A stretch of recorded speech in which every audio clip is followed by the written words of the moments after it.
എല്ലാവർക്കും നമസ്കാരം. വേറെ ഒന്നല്ല, ജസ്റ്റ് ഒരു ലൈവ് കണ്ടു. പ്രിയപ്പെട്ട നിവിൻ പോളി ലൈവിൽ ഉണ്ടായിരുന്നു. ആദ്യമേ ഞാൻ പറയുന്നു, നിവിൻ പോളിക്ക് എന്റെ ഫുൾ സപ്പോർട്ടാണ്. കാരണം അദ്ദേഹം കാണിച്ച റെസ്പെക്ട്. ഒരു അലിഗേഷൻ വരുമ്പോൾ ഇമ്മീഡിയറ്റ്ലി പുള്ളി റെസ്പോണ്ട് ചെയ്തു. തന്നെ റെസ്പോണ്ട് ചെയ്തു. ഒരു പ്രസ് മീറ്റ് വെച്ചു അദ്ദേഹത്തിന് മനസ്സിലുള്ള കാര്യങ്ങൾ തുറന്നു പറഞ്ഞു. അതിൽ ഞാൻ ഒരു വലിയ ഒരു ആണത്വം ഞാൻ കാണുന്നുണ്ട്. That is what is needed. ഇല്ലെങ്കിൽ എല്ലാവർക്കും എല്ലാം ചെയ്യാൻ പറ്റും. എല്ലാവർക്കും എല്ലാം ചെയ്യാൻ പറ്റും. ആണായാലും ശരി, പെണ്ണായാലും ശരി. രണ്ടാമത്തെ പോയിന്റ് എന്താണെന്ന് വെച്ചാൽ, നിവിൻ പോളി പറഞ്ഞ ഒരു ഏറ്റവും നല്ല ഒരു കാര്യം, ഒളിഞ്ഞു ഓടിയിട്ടില്ല, ഞാൻ ഇവിടെ തന്നെ ഉണ്ട്. സാധാരണ വേണ്ടത് തെറ്റ് ചെയ്തില്ലെങ്കിൽ ഒളിഞ്ഞു ഓടേണ്ട ആവശ്യമില്ല. ഇവിടെ തന്നെ ഉണ്ട്. അത് കേൾക്കുമ്പോൾ നമുക്കൊരു കോൺഫിഡൻസ് വരുന്നുണ്ട്. ഞങ്ങളുടെ ഇൻഡസ്ട്രി, സിനിമ എന്ന് പറയുന്നത് ഞങ്ങളുടെ ദൈവം പോലെ നമ്മൾ നോക്കുന്ന ഒരു കാര്യമാണ്. എത്രയോ പേര്, എത്രയോ കുടുംബങ്ങൾ ഇത് വിശ്വസിച്ചിരിക്കുക.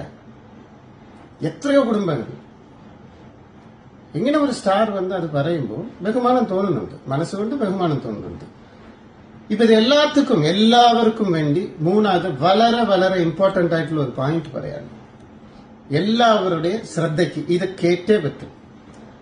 ഒരാൾ ഇന്നൊരാൾ കുറിച്ച് അലിഗേഷൻ പറയാം, ആണോ പെണ്ണോ. നിയമം ഇതാണ്. ആദ്യം ഇത് മനസ്സിലാക്കിയാൽ കേരളത്തിൽ ഇത്രയും പ്രശ്നങ്ങൾ ഉണ്ടാവില്ല. തെളിയിക്കേണ്ടത് ആരുടെ കടമ? ഇപ്പൊ നിവിൻ പോളി മേലെ ഒരു പെണ്ണ് അലിഗേഷൻ കൊടുത്തിരിക്കുക. തെളിയിക്കേണ്ടത് ആ പെണ്ണിന്റെ കടമ, നിവിൻ പോളിയുടെ കടമ അല്ല.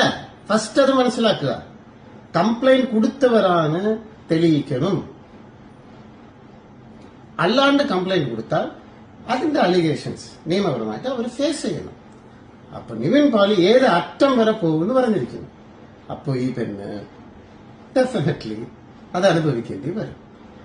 ഇനി ആണായാലും പെണ്ണായാലും നിങ്ങൾ ഒരു അലിഗേഷൻ തരുവാണെങ്കിൽ ആദ്യം നിയമം പഠിക്കുക. അതുകൊണ്ടാണ് എല്ലാവരും പേരെടുത്ത് പറയാനുള്ളത്. പേരെടുത്ത് പറയുന്നില്ല. മനസ്സിലാക്കണം. വലിയ വലിയ സ്റ്റാർസ് വേറെ ഒരു സ്റ്റാറെ കുറിച്ച് പറയുമ്പോൾ ഞാൻ പേരെടുത്ത് പറയുന്നില്ല. പക്ഷേ എന്താ, എനിക്ക് നിങ്ങൾക്ക് അറിയാത്തതാണ്. എന്തുകൊണ്ട് പേരെടുത്ത് പറയാതെ? കാരണം തെളിയിക്കേണ്ടത് ഇവരുടെ കടമയായി പോകും. ഒരു ഉദാഹരണത്തിൽ പറയാം, ബാല പേരെടുത്ത് പറഞ്ഞല്ലോ, ആളുകളോട് പേരെടുത്ത് ഓപ്പൺ ആയിട്ട് പറഞ്ഞല്ലോ. അപ്പൊ എന്റെ മേലെ കേസ് ഇടാമല്ലോ. കാരണം കേസ് ഇട്, ഞാൻ തെളിയിക്കും. അപ്പൊ ന്യായം എങ്ക ഇരിക്കും, ഫൈറ്റ് പണണം. Nivin, I'm with you. പിന്നെ ലാസ്റ്റ് ഒരു കാര്യം മാത്രം നിവിൻ പറഞ്ഞത്,